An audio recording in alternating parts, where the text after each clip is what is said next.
Hello everyone, welcome back to my channel. इस video में बात करेंगे हरियाणा स्टाफ सिलेक्शन कमीशन की तरफ से जो आपका जीडी कांस्टेबल मेल का जो पेपर हुआ है। 6 शिफ्ट में पेपर हुआ है भाई, और हर शिफ्ट में 4 कोड आए हैं, तो मतलब टोटल 24 पेपर यहाँ पे हुए हैं। आपको सबको पता ही होगा। ये कुछ डिवीज़न है आपकी कैटेगरी वाइज पोस्ट का। टोटल 5500 पोस्ट है, जिसमें जनरल की 1980, एससी की यहाँ पे 990, बीसीए की यहाँ पर 770, बीसीबी की 440, ईडब्ल्यूएस की 550 ही पोस्ट है। ईएसएम जनरल की 385, ईएसएम एससी 110, ईएसएम बीसीए 110 और ईएसएम बीसीबी 165 पोस्ट हैं।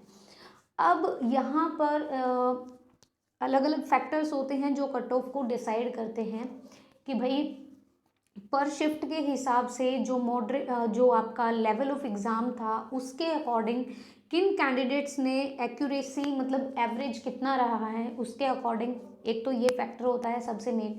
सेकंड फैक्टर होता है आपकी number of post category wise कितनी है, ठीक है। ये फैक्टर भी बहुत डिपेंडेबल होता है कट ऑफ का, what will be the cut off. तो हम यहाँ पर सिर्फ पीएसटी के लिए जो कट ऑफ रहने वाली है उसके बारे में डिस्कस करेंगे, and this is purely dependent on the expected cut off. ये एक्सपेक्टेड कट ऑफ रहेगी क्योंकि भाई 2-3 नंबर ऊपर नीचे होता रहता है, ये फ्लक्चुएट होता है, ऐसा तो नहीं है कि हमने खुद ही बनानी है। तो मैं यहाँ पे दिखा देती हूँ। अब की बार कट ऑफ कम रहने वाली है, और सबसे पहली बात कि भाई रीजनिंग और मैथ लेंथी भी आए थे और हाई लेवल रहा था। आपने खुद ने देखा होगा कभी भी हरियाणा वाले एग्जाम्स में ऐसे क्वेश्चन नहीं पूछे गए। मैथ के काफ़ी सारे क्वेश्चन मतलब टाइम टेकिंग थे।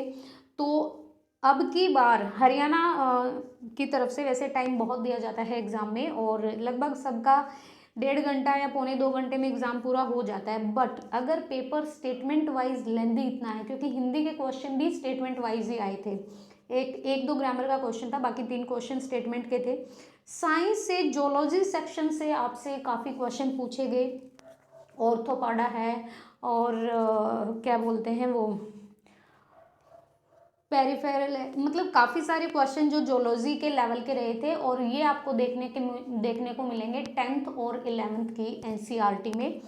10th 11th या 9th 10th की देख लीजिए बुक, अगर साइंस की बुक आप पढ़ रहे होंगे तो वहाँ पे मिलेंगे। हरियाणा स्टाफ सिलेक्शन कमीशन अगर कोई मेल कांस्टेबल की तैयारी कर रहा था, 31 तारीख से पहले किसी ने ये नहीं सोचा था कि पेपर के लेवल में साइंस जो पूछी जाएगी, जोलॉजी के ऐसे क्वेश्चन पूछे जाएंगे। डायमेंशन से क्वेश्चन पूछे गए थे, फिजिक्स से।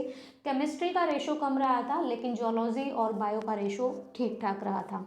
और यहाँ पे बात करें भाई रीजनिंग के सिटिंग अरेंजमेंट के सर्कल के जो क्वेश्चन पूछे गए थे, मेनली जो क्वेश्चन बैंक में पूछे जाते हैं, अगर किसी ने बैंक का पेपर दिया होगा तो सीटिंग अरेंजमेंट में सर्कल वाइज क्वेश्चन पूछे गए थे कि उधर मुंह करके बैठा है, इतने लोग बैठे हैं। रैंकिंग ऑर्डर से क्वेश्चन पूछे गए थे। डाइस से 1-2 शिफ्ट में क्वेश्चन पूछा गया था। सिलोग से हर शिफ्ट में क्वेश्चन पूछे गए थे। नंबर सीरीज का रेशो कम रहा था, बाकी स्टेटमेंटल बेस्ड क्वेश्चन ज़्यादा रहे थे। रेशो रीजनिंग का ज़्यादा रहा था एज कंपैरिजन टू मैथ, और किसी में इक्वल रहा था। जीके का जो लेवल था ओवरऑल अगर लेवल की बात करें जीके की, सही बताऊं, इकोनॉमिक्स के अच्छे खासे क्वेश्चन आए थे। और आप खुद बताओ, करंट का क्वेश्चन नहीं पूछा गया था। कोई 2017 का उठा रखा था, कोई 2019 का क्वेश्चन उठा रखा था। स्टैटिक जीके से क्वेश्चन पूछे गए थे, जैसे WTO का जो ऑर्गेनाइजेशन है उसकी एस्टेब्लिशमेंट कब हुई, हेडक्वार्टर नहीं पूछा। कुछ डे के क्वेश्चन थे, एक आध क्वेश्चन मुश्किल से हार्डली हरियाणा जीके। अब आप एक बात बताइए, आप तैयारी कर रहे हैं एग्जाम की, आप किस चीज़ को टारगेट करोगे कि हमें हरियाणा जीके पढ़नी है। सबको पता है मैथ रीजनिंग 5-5 नंबर के आते हैं, वही हल्का फुल्का मैथ रीजनिंग कर ले, और ओवरऑल लड़कों को आता ही है मैथ, इसमें कोई शक नहीं है। इंग्लिश में अगर भाई किसी का इंग्लिश तो यहाँ पे इतना वो था भी नहीं कि भाई इंग्लिश में 5 ही क्वेश्चन आए थे, हिंदी के भी 5 ही क्वेश्चन आए थे। एग्ज़ाम के लेवल की बात करें तो हार्ड आया था मेरे अकॉर्डिंग। सीरियसली जो पेपर देने बैठता है उसको ही पता होता है कि एग्ज़ाम किस लेवल का आया है। बाद में पढ़ के उसको सोल्व करना वो एक अलग चीज़ है। एंड दैट टाइम जब उस टाइम आप बैठे हुए हो, एग्ज़ाम देने के लिए बैठे हो, उस टाइम जो प्रेशर होता है कि पेपर करना है, एक तो मूड ख़राब हो जाता है पेपर को देखकर। हरियाणा जीके का जो लेवल रहा बिल्कुल ज़ीरो रहा, क्योंकि इन्होंने एसआई के पेपर में करंट पूछा था, हरियाणा जीके पूछी थी, तो सबने हरियाणा जीके की अच्छी खासी तैयारी की होगी, करंट की अच्छी खासी तैयारी की होगी। मुझे नहीं लगता इस लेवल पे किसी ने तैयारी की होगी या जियोलॉजी के लेवल पे किसी ने तैयारी की होगी। हाँ बैठे होंगे, लेकिन एक बात बताओ, अगर कोई एसएससी की तैयारी कर रहा है, ऑब्वियसली अगर भरा हुआ है उसने कांस्टेबल का, लेकिन अगर आप एक सीरीज में तैयारी कर रहे हो पिछले 6 महीने से या पिछले 3-4 महीने से, तो इस चीज़ की तरफ ध्यान नहीं जाएगा, ठीक है। ओवरऑल अगर रेशो की बात करें तो कम ही रहेगा यहाँ पे। सेकेंड थिंग कि 31 तारीख का पेपर देखा, और भाई जिसका 1-2 को पेपर होना है, 2 दिन में कोई मास्टर नहीं बनता, 2 दिन में वो इस लेवल पे तैयारी नहीं कर सकता, क्योंकि जीके के क्वेश्चन कहाँ कहाँ से उठाए गए थे। एचसीएस अगर प्री का पेपर देखा होगा तो वो भी अच्छा पेपर था इस वाले पेपर से, उसमें भी सीधे क्वेश्चन पूछे गए थे। एक क्वेश्चन में 3-3 4-4 क्वेश्चन पूछे थे इन्होंने जीके के स्टेटमेंट वाइज। अब what will the cut off for your PST के लिए कट ऑफ क्या रहेगी? जैसा कि आपको पता है भाई 5500 वैकेंसीज हैं, 8 लाख के करीब फॉर्म भरे गए, 8 लाख से ज़्यादा ही फॉर्म भरे गए। परसेंटेज का जो रेशो रहा 45 to 50%, मतलब 4 लाख बच्चों ने यहाँ पे पेपर दिए। हम एक्सेस में लेके चल रहे हैं, कम नहीं।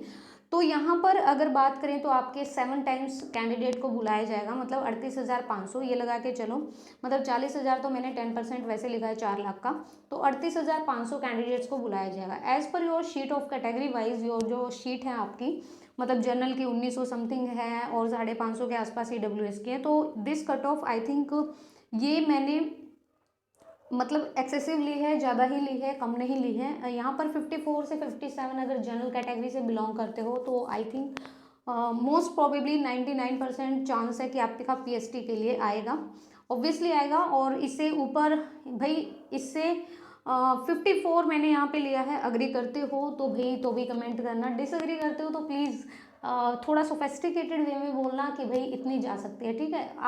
आप अपने आप से सही कट ऑफ बना सकते हो। देखो पेपर आप दे के आए हो, आपको पता है उस टाइम पे लेवल क्या था पेपर का, आपने कितनी तैयारी की थी और उसके अकॉर्डिंग आपने कितने अटैम्प्ट किए हो। आप अपने पेपर के खुद मास्टर हो, आप अपनी कट ऑफ खुद तय करोगे, क्योंकि ऐसा नहीं है कि हाँ मेरे ही कम हुए हैं किसी के कम नहीं हुए, नहीं, सबका ऐसा ही पेपर हुआ है जैसा आपका हुआ है। EWS की 550 शीट है, तो यहाँ पे देखो 53 से 55। BCB की मैंने इसीलिए ज़्यादा लिखी क्योंकि BCB की शीट जो है कम रहती हैं और ये रिटर्न में इनकी कट ऑफ आई जाती है, फाइनल में कट ऑफ कम हो जाती है। फाइनल में EWS की भी कम ही जाएगी जनरल से। और जैसे आपने SI की कट ऑफ देखी होगी तो बिल्कुल सेम रही थी EWS की और जनरल की। BCA की कट ऑफ जो जाएगी 49 to 51 एंड SC की 46 to 48। अब रह गया ESM general, ESM SC BCA, तो भाई वो यहाँ पे अपना कर सकते हैं, इनसे कम ही जाएगी। This will be the expected cut off for your PST exam. और 15 नवंबर तक आपके जो फिजिकल हैं वो स्टार्ट हो जाएंगे। तो guys best of luck all of you. I think 2 या 3 दिन में दिवाली के बाद आपके आंसर की आ जाएगी and within 1 week your result will be come आ जाएगा। So best of luck. And video पसंद आए तो प्लीज़ लाइक शेयर कीजिएगा, चैनल को सब्सक्राइब कीजिएगा। Thank you.